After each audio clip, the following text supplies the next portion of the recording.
দুটা জাল নোট আমি এটা বিশেষ অভিযান চলাই জাল নোট আমি ইয়াত উদ্ধাৰ কৰিছোঁ আৰু এইটো যিটো আমাৰ জাল নোটৰ যিটো পৰিমাণ আছে প্ৰায় 10 লাখ টকাৰ জাল নোট আছে আমি হিচাপ কৰি আছোঁ।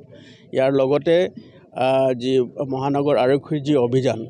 Any kind of illegal transportation আৰু নিচাযুক্ত সামগ্ৰীৰ বিৰুদ্ধে আমাৰ অভিযান অব্যাহত আছে আৰু এই অভিযান স্বৰূপে আজি এটা বিশেষ সূত্ৰৰ পম খেদি এইটো আমাৰ এটা অভিযান চলিছিলে আৰু এচিপি আজাৰাৰ নেতৃত্বত এই অভিযান চলিছিলে আৰু এই তাৰ অভিযান কালত এই আমি তিনিজন ব্যক্তি হ'ল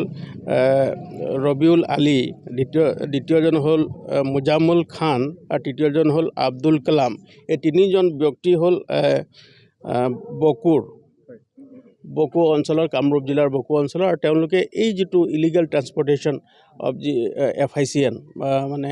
তেওঁলোকে এইটো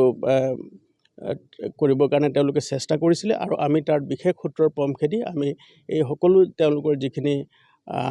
নকল টকা তেওঁলোকে যি প্ৰস্তুত কৰি তেওঁলোক মানুহক ভুৱা দিবৰ কাৰণে তেওঁ চেষ্টা কৰিছিলে আমি গোটেইখিনি আমি জব্দ কৰিছোঁ আৰু বাকী যি আইনগত ব্যৱস্থা ল'বৰ কাৰণে তাৰ কাৰণে আমি তৎপৰ হৈ আছোঁ। এইটো আমি এটা তেওঁ চুবুৰীয়া ৰাজ্যৰ পৰা আহিছিলে বুলি তেওঁলোকে আমাক জনাইছে, কিন্তু আমি এতিয়া তদন্তটো আমাৰ এটা প্ৰাৰম্ভিক পৰ্যায়ত আছে। এতিয়া আমি তদন্ত চলাই আছোঁ আৰু তদন্ত কালত যি আহিব তাৰ আমি সবিশেষ আপোনালোকক জনাম, কিন্তু প্ৰাৰম্ভিক তদন্তত এইটো আহিছে যে চুবুৰীয়া ৰাজ্যৰ পৰা আহিছিলে আৰু তেওঁলোকে কাৰোবাক আভুৱা দিবলৈ তেওঁলোকে চেষ্টা কৰিছিলে আৰু সেই সংক্ৰান্তে আমি যেতিয়া অভিযান চলাইছিলোঁ সেই অভিযান কালত তেওঁলোক ধৰা পৰিছে আৰু ইয়াৰ লগত যিসকল সম্পৰ্কিত হৈ আছে আন কিছুমান লোক হ'ব পাৰে যিসকল তাৰ বেকৱাৰ্ড লিংকেজেছ আছে আৰু ফৰৱাৰ্ড লিংকেজেছ আছে তাৰ বুকুতে আমি অনুসন্ধান চলাইছোঁ। আপুনি দেখিছে আমাৰ তাৰ লগতে দুখনকৈ বাইক আমি ৰিকভাৰ কৰিছোঁ মানে জব্দ কৰিছোঁ আৰু তাৰ লগতে তেওঁলোকৰ পৰা আমি 3টা মোবাইল আমি জব্দ কৰিছোঁ আৰু 3টা মোবাইল আমি বৰ্তমান আমি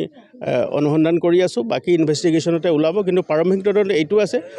3জনকৈ ব্যক্তি আৰু 10 লাখ টকাৰ নকল টকা আৰু 2টা বাইক আমি জব্দ কৰিছোঁ। মহানগৰীত তেওঁলোকে দীৰ্ঘদিন ধৰি এই জাল নোটৰ এখন ব্যৱসায় চলাই থকা ইতিমধ্যে খবৰ পাবলৈ সক্ষম হৈছিল আৰু ক'ত ভাড়াঘৰ লৈ তেওঁলোকে এইটো কাম কৰি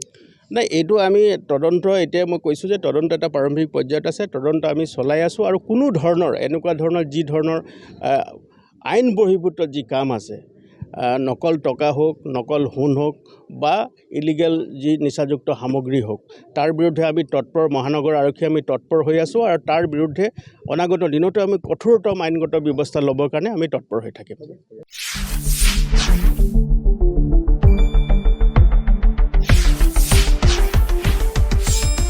শুদ্ধ আৰু বিস্তৃত বাতৰিৰ বাবে চাই থাকক নিউজ ডেস্ক ৰিপৰ্ট।